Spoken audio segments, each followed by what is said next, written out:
Ready? Let's get down to business. Good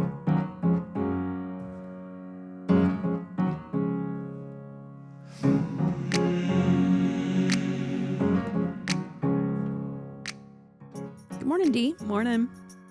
How's it going? It's going great. Yeah, Another week. it is. It's Friday. That's right. How you feel about that? I feel great. You got big plans for the weekend? I do. Good. I'm going to hang with my family. Hopefully they'll all end up being here before it's over with. I'm sure they will. Yeah. The house is always full. So the topic for this week is routines. And we have discussed rhythms, habits, and routines. And we remembered that routines is essentially the bridge between our inner core values and authentic self, and then our outward expressions of that, our outward actions. And as long as those are aligned, routines are absolutely valuable in allowing us to operate in every space with our most healthiest self. So we left off with a question on Wednesday, Mm-hmm. and we hope that you have really thought about this. But I just want to ask you, Ange, what happens when a wrench gets thrown into your routine? Now you have to answer honestly because I am a witness to your journey and routine. You are. And as an 8 on the Enneagram, I'm just going to put that out there. And a firstborn daughter, I'm very scheduled and a routine oriented.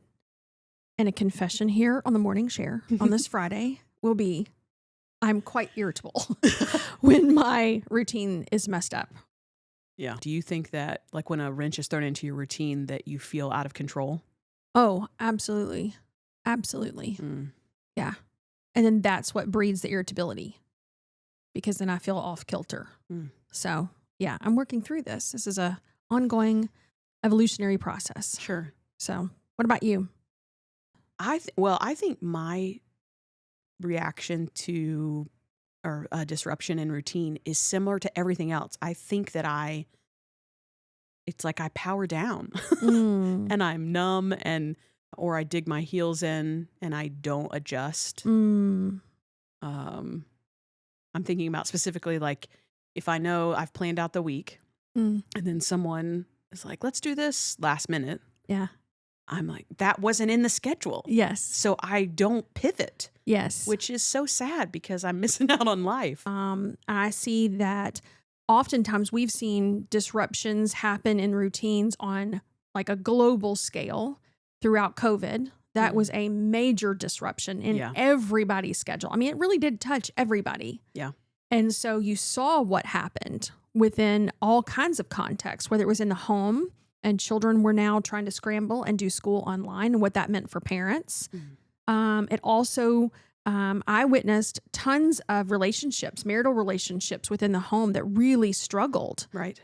Because they were forced together all the time in a routine where mostly had been built on kind of coexisting, but in each other's space, but not up in each other's business, essentially. Right. And then in a religious context, we saw church goers and pastors alike, staff and pastors alike, really freak out because the routine of everybody showing up at a building on these certain days of the week, all of a sudden we're no longer there. Yeah.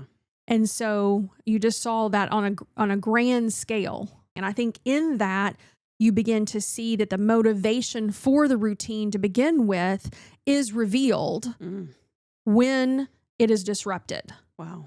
And so I think that for my own self, that's an indicator that what was the motivation? Was it just to get the thing done, to stay on schedule? Right. Or was it to stay on schedule so that I could do blank?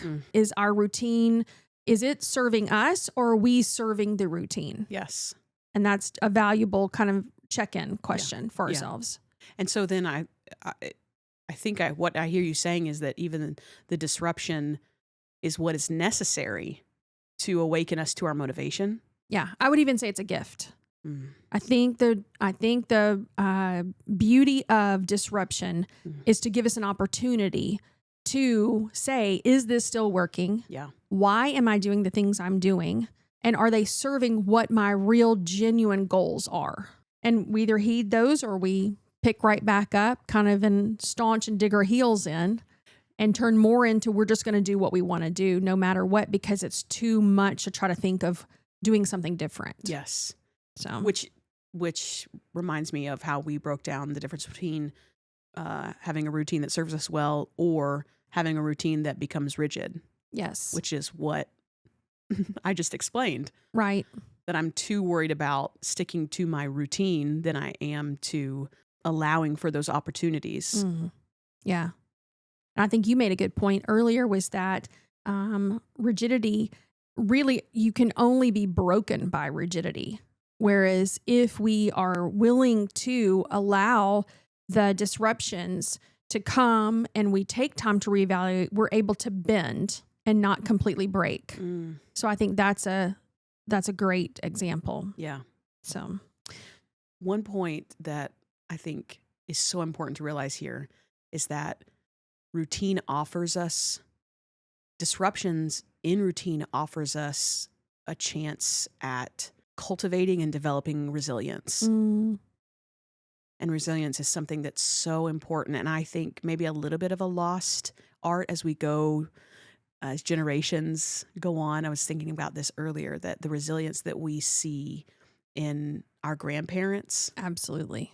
Who most likely experienced some of the depression, Great Depression, is incredible. The resourcefulness that was born out of their lives because of what they had to go through and the resilience that I think we don't see as much in our generation or in the generation below us. Right. And I think this is really a cool opportunity too to talk about how as parents, I think we want to guard our children from experiencing hard things. Yep. But then you're robbing them of the opportunity to grow. You're robbing them of the opportunity to develop that resilience in their disappointment or whatever. Yes. Well, they don't build up muscles. I mean, it's just like they're not being able to work out that by suffering something hard, even, and I think tempered with their age, it is good and right to allow your children to struggle at some level. And a wise parent will know that when it's okay to allow your child to get frustrated, to struggle, to find something difficult. I have a granddaughter who is just a little over 1, and she is learning to ride like a little scooter that she sits on and pushes. And so she frequently will approach it and then ask for help. And we're in the South, so she says, help. But when she asks, instead of her mom and dad rushing to her to do it, they just encourage her, you can do this. Yes. And so give her space to do that. And so even at, 15 months, she's developing that muscle of, I can do hard things. Yep. Because that's hard to her. Yep. And so, yes, she knows she can ask for help if something's difficult. She has a safety net there. However, they're in turn wisely encouraging her to do what she can do for herself. Yes. And I think that is something exactly right, that you build up that muscle. So when harder things come, you really do have something to draw from. And also you are being trained to not look to somebody else for the solution. If we're constantly rushing to give the solution, then we are taking that opportunity away from the other person to, look deep inside or, figure out how to be resourceful or find the solution on their own. Right. Or just think for themselves. Exactly. Right. Yes. Yes, absolutely. But I think another important point is when we view routine, staying in routine as the success, then when we experience a disruption, then it feels like defeat. Oh, yeah, for sure. But I think conversely, I feel like when a routine is good and right and healthy and we're operating out of a place of alignment, that routine actually enables us to be even more free and have more margin to do other things, even spontaneously. Right. And I think that's something that you just have to learn what works for you in your context with your personality. But that's definitely something I have found to be true. Yeah. The disruption actually becomes the teacher if we'll let it, because then it teaches us something about ourselves. I was thinking of oftentimes the disruptions I face in my routines often come with human faces. They're rarely external circumstances that are just non-personal. Usually it's a phone call.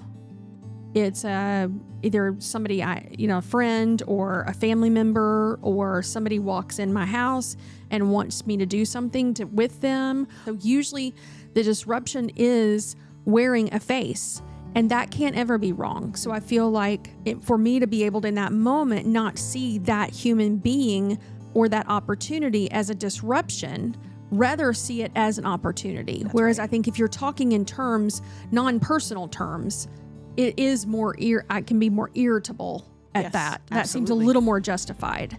But confession, I have also seen people as disruptions sometimes when Sure. I have allowed my routine to be my end goal. Yeah. Yeah. So it's always that human aspect that keeps us kind of connected to everybody else and ourselves. Yeah. And presence. Absolutely. You're choosing presence.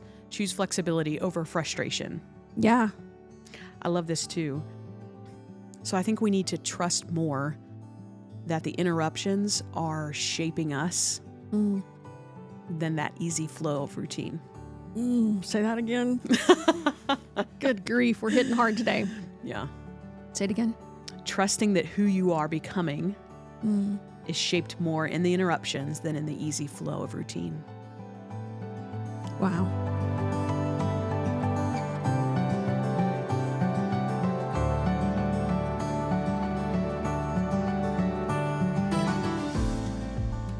But speaking of routine, Sorry, I just was like thinking of what you said. I was like, wow, that's it's so huge. good, right? So there's one technique that we discovered together in preparation for this that I think is an easy thing, and we want to share it with you.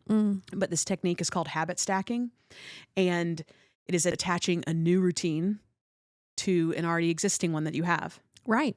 It's actually piggybacking off of something that's already established. So when I think about something that I want to accomplish, let's say I want to establish a habit of mindfulness or a routine of mindfulness, 10 minutes a day. Yep. What I'm thinking about is, what am I already doing in my day that I can piggyback off of? Yep. So the first thing that comes to mind, obviously, is my coffee making time. It's first thing in the morning. The whole process probably takes me 12 to 15 minutes. So what I'm going to do is, as I'm filling up the kettle, I'm going to start my mindfulness routine, whatever that looks like. And so after I do that daily, that old routine of making coffee becomes a trigger Yes. for the new one. And I find myself that now it's become a habit. I'm not even thinking about it. That mindfulness, that 10 to 12 minutes of mindfulness is now part of my day and part of my rhythm. For sure. For sure. And I would argue that even it makes your coffee making habit already more meaningful. Exactly. Yeah. Like we talked about hollow routines. Yes. That could be what? Like mowing the lawn, walking the dog, folding laundry. Right. Can just be a hollow routine. Unless Yep. you use it to be present and embrace it. Intentional. For sure. For That's sure. So cool. And so what's another way, like just an easy technique to We establish talked about routines? micro shifts, meaning that they're just small incremental changes that you make. Instead of reworking your entire schedule and routine, you just think of one thing. Can I every day spend 10 minutes moving my body? Right. A micro shift. It's just a small step toward a bigger goal that I think can be so helpful. That's good. So as we wrap up for this week, we have been talking about routines, habits, and rhythms, and specifically kind of dialing in on routines.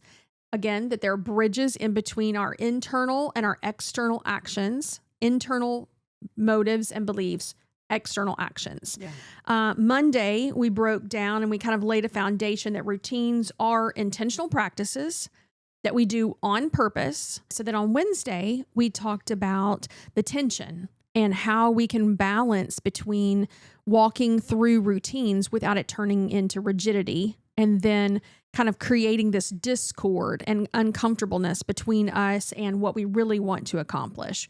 And processing, do our routines actually run us, or do we run our routines? Yeah.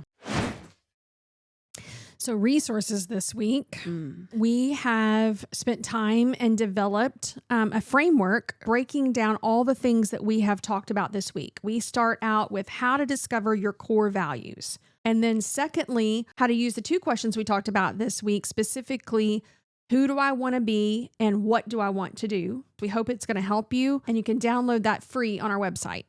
Yeah, we hope this week has been really helpful. And thank you so much for sharing your time and your space with us. Really, we genuinely mean that. And we look forward to seeing you next week.